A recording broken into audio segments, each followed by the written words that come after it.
예수 앞에 설 때에 긴 옷을 입으며 밝고 빛난 내 집에 길이 살리라. 우리 주만 믿으면 모두 구원 얻으며 영생 공명 멸류관 확실히 받게 돼.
우리가 마음의 뿌림을 받아 악한 양심으로부터 벗어나고 몸은 맑은 물로 씻음을 받았으니 참마음과 온전한 믿음으로 하나님께 나아가자. 아멘.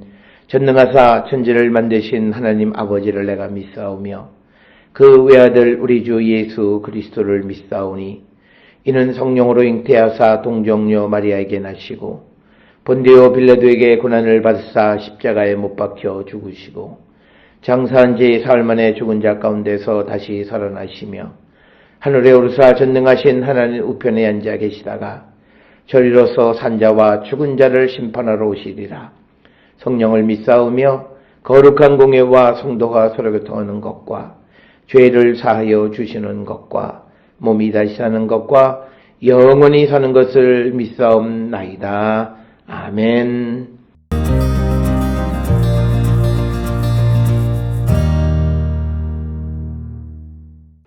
그때 예수께서 대답하여 이르시되 천지의 주제이신 아버지여 이것을 지혜롭고 슬기 있는 자들에게는 숨기시고 어린아이들에게는 나타내심을 감사하나이다.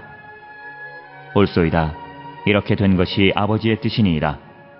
내 아버지께서 모든 것을 내게 주셨으니 아버지 외에는 아들을 아는 자가 없고 아들과 또 아들의 소원대로 계시를 받는 자 외에는 아버지를 아는 자가 없느니라. 수고하고 무거운 짐진 자들아 다 내게로 오라.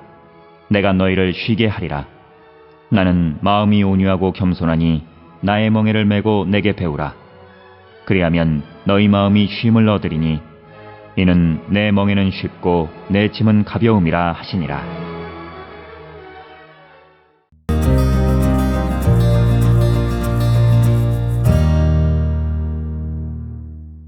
오늘 우리가 함께 읽은 마태복음 11장 25절로 30절에 있는 말씀은 주님 안에서 누리는 안식에 대해서 기록하고 있고 특별히 25절에서 30절에서 예수님은 무거운 짐진 자들은 다 내게로 오라고 말씀하십니다.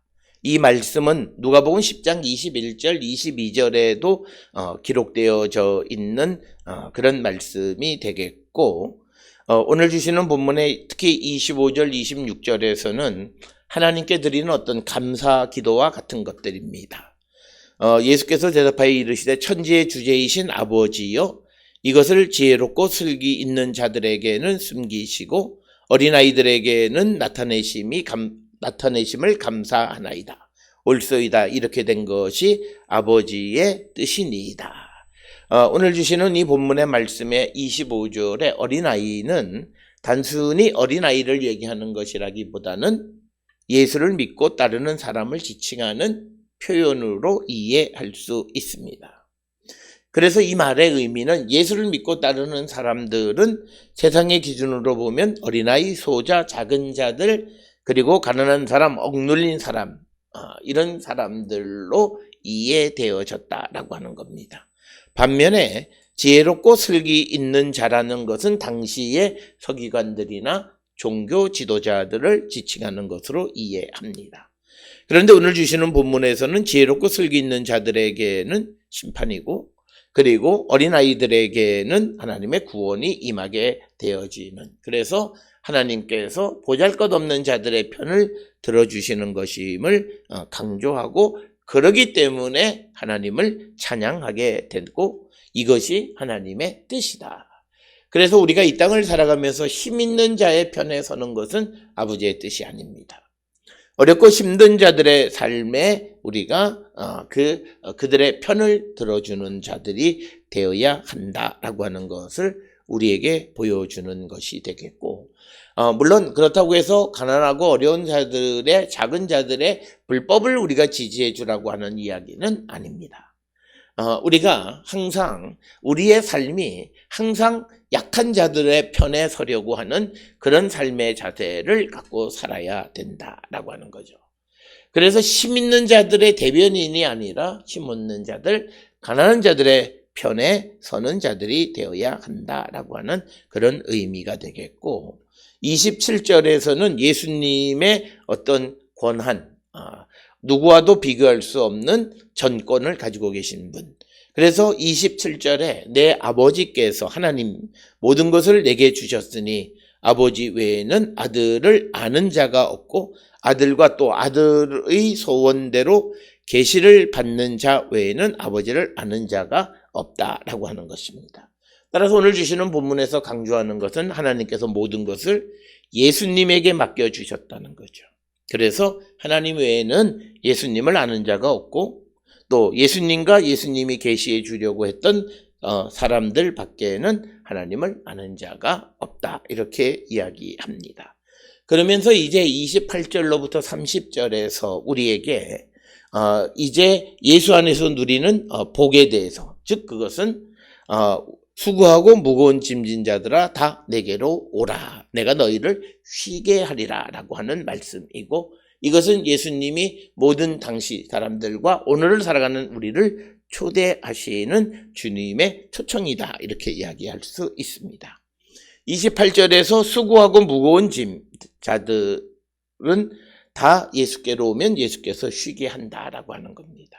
특별히 오늘 주시는 본문에서 무거운 짐이라는 것은 당시 유대인들이 가지고 있었던 율법의 짐을 의미한다라고들 많이 이해합니다.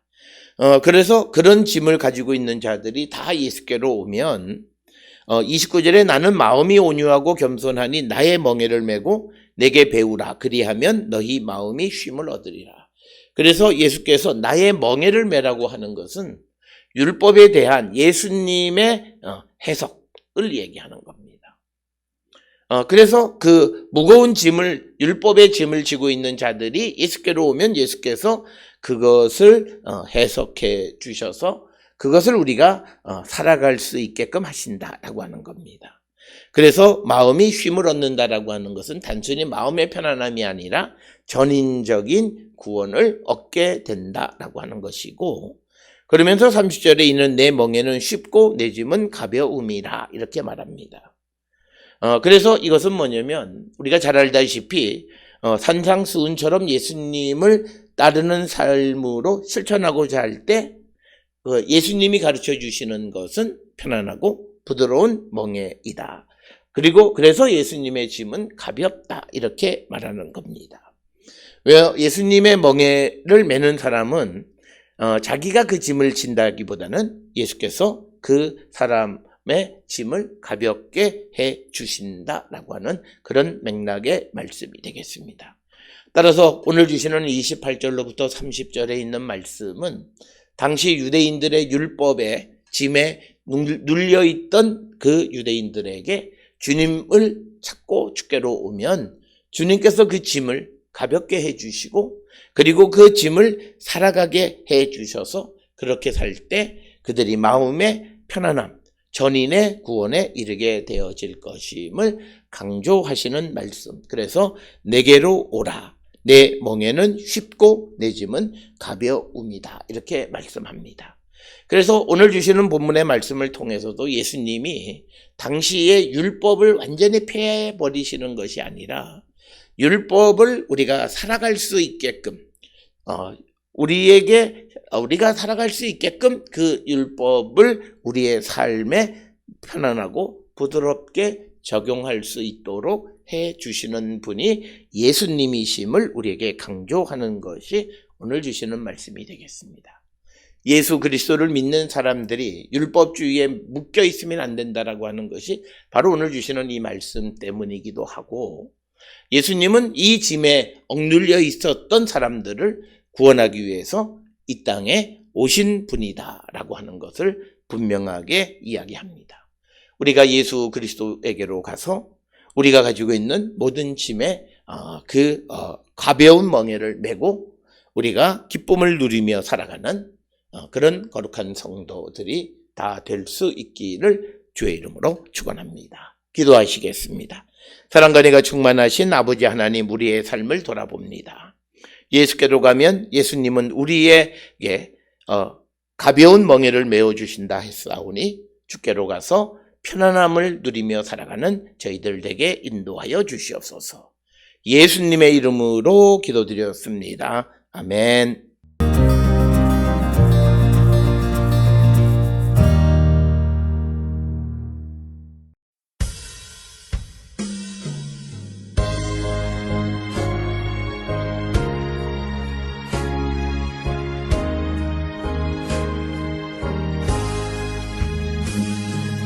주께로 한 걸음씩 왜 가지 않느냐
기도하시겠습니다. 이제는 우리 주 예수 그리스도의 은혜와 하나님 아버지의 무한하신 사랑과 성령의 위로 역사 교통하심이 주께로가 주님이 주시는 멍에를 메고 마음의 쉼을 얻는 자 되기를 결단하며 세상을 향해 나가는 우리 모든 성도들 머리 위에 지금으로부터 영원토록 함께 할지어다. 아멘. 주 나를 지키시고 그 얼굴을 내게 돌리시고